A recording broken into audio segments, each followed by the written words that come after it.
Saya oke anak dolan. Jadi anak dolan kok Mas tadi udah nyebutin komunitas. Yes, ini sekarang menjadi komunitas. Mas sebelumnya anak dolan adalah personal saya sendiri. Saya bangun sendiri dari 2010 sampai sekarang. Di awal 2020 ini udah mulai anak dolan milik Indonesia. Jadi anak dolan sama dengan Indonesia. Di situ isinya berkarakter ragam, dari kontennya nggak hanya satu konten landscape yang bagus saja, enggak, cuman ada human, street, dan culture dan sosial juga di situ. Banyaklah ceritanya di situ. Gimana tadi pertanyaannya, Mas? Iya, Rasa kepuasan. iya. Kenapa punya passion di bidang fotografi pertunjukan? Ya, awalnya sih anak dolan itu saya bikin karena terinspirasi sama NetGeo malahan, Mas. Saya tuh pengen banget kerja di NetGeo dulunya. Tanya Mas Fai deh kalau nggak percaya waktu saya cerita-cerita. Pengen ngelamar ke situ tapi belum punya porto waktu itu ya. Akhirnya saya pengen bikin sendiri news apa ya. Bikinlah jalan dulu waktu itu, jalan dulu sampai ini akhirnya dapat nama anak dolan, dan kontennya mulai gimana, ceritanya mulai gimana, dan konten itu nggak hanya saya post dengan hai saya ada di ibarat di Borobudur, enggak, cuman cerita rakyat atau cerita sejarahnya Borobudur itu apa yang belum banyak orang tahu. Kayak sesimpelnya ternyata Rally Borobudur itu adalah cerita yang bisa kita pelajarin bareng-bareng gitu. Nggak hanya itu dibuat sama orang dahulu-dahulu dan itu ditampilkan di candi, enggak, di situ ada nilai apa yang bisa digali.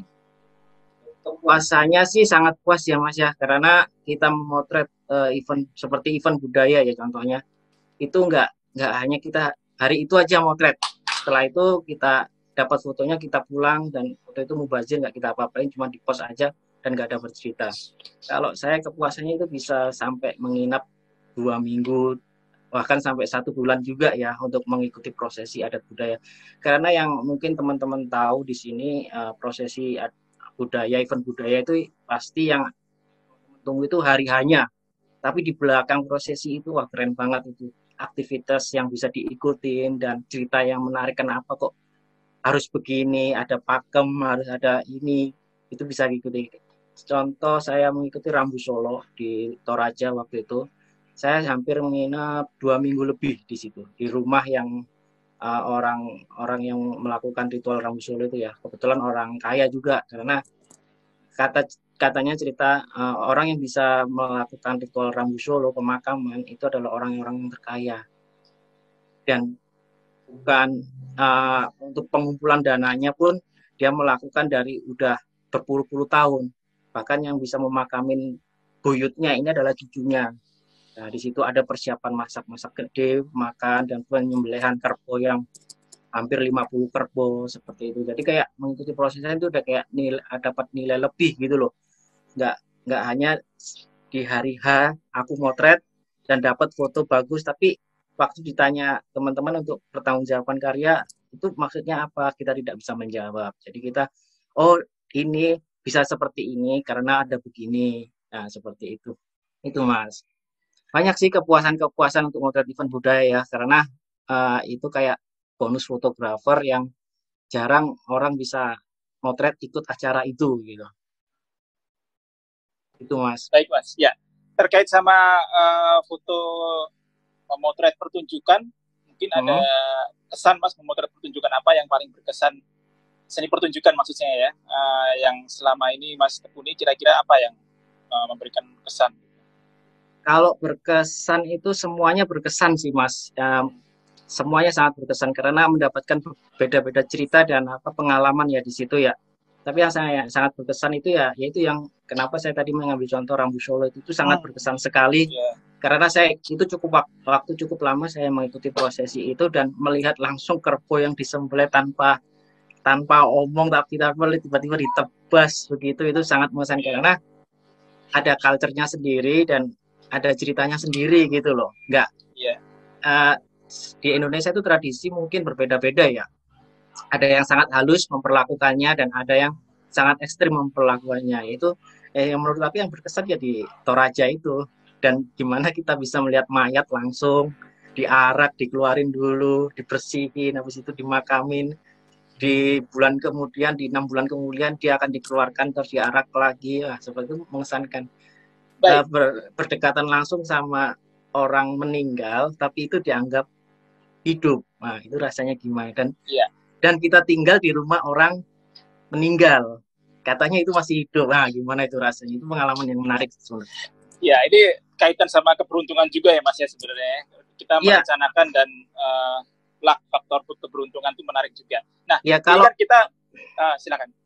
kalau mau menjadi foto travel itu emang kita harus memperbanyak informasi ya dan pola tongkrongan sih sebenarnya. Hmm, Contoh pola tongkrongan itu ibarat kamu nongkrongnya di kafe. Cobalah nongkrong di Indomaret atau Alfamart atau apa-apa tempat yang banyak atau di taman atau ibarat kayak kayak gitulah merubah pola tongkrongan dan mendapatkan informasi. Kalau menurut saya kalau kurangnya link kita nggak akan dapat informasi di sana ada apa ya itu nggak dapat. ya, ini kan kita terkait saya dengan campaign Najio yang saya berjalan bijak gitu ya Mas ya.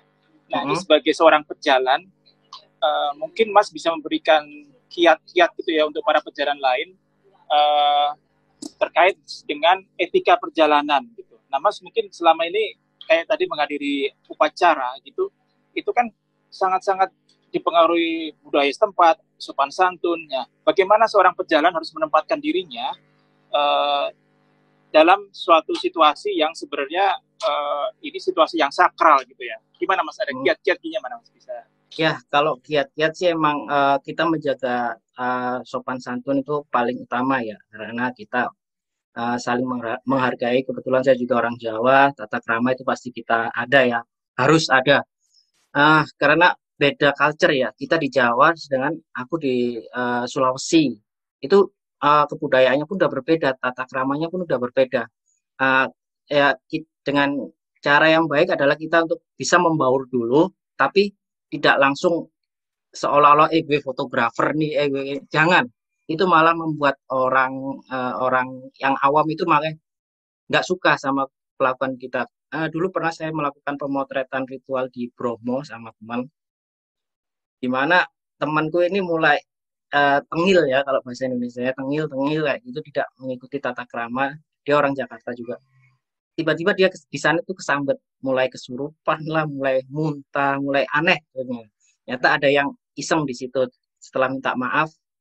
Oke, sembuh dia. Nah, kita harus berbaur dengan masyarakat setempat dengan sopan santun yang penting ya. Eh, untuk saya pribadi saat melakukan pemotretan event yang sampai nginep, hal pertama itu bukan saya langsung motret, tapi saya ngobrol sama mereka. Apa yang boleh, apa yang enggak, gimana, yang mana yang boleh ditampilkan dan mana yang boleh saya ambil, mana yang bisa saya makan dan mana yang nggak bisa saya makan, seperti seperti itu. Nggak langsung menjadi fotografer datang event, wah saya foto nih ibunya lagi masak bagus nih di foto, nggak seperti itu. Kita punya tata krama sendiri dan mengikuti aturan yang udah disepakati sama masyarakat setempat gitu mas. Kalau kiat-kiat sih emang kita menjaga sopan santun itu paling utama ya, karena kita saling menghargai. Kebetulan saya juga orang Jawa, tata krama itu pasti kita ada ya, harus ada. Karena beda culture ya, kita di Jawa, sedangkan aku di Sulawesi. Itu kebudayaannya pun udah berbeda, tata kramanya pun udah berbeda. Uh, Ya, dengan cara yang baik adalah kita untuk bisa membaur dulu, tapi tidak langsung seolah-olah gue fotografer nih gue jangan itu malah membuat orang yang awam itu malah nggak suka sama pelakuan kita.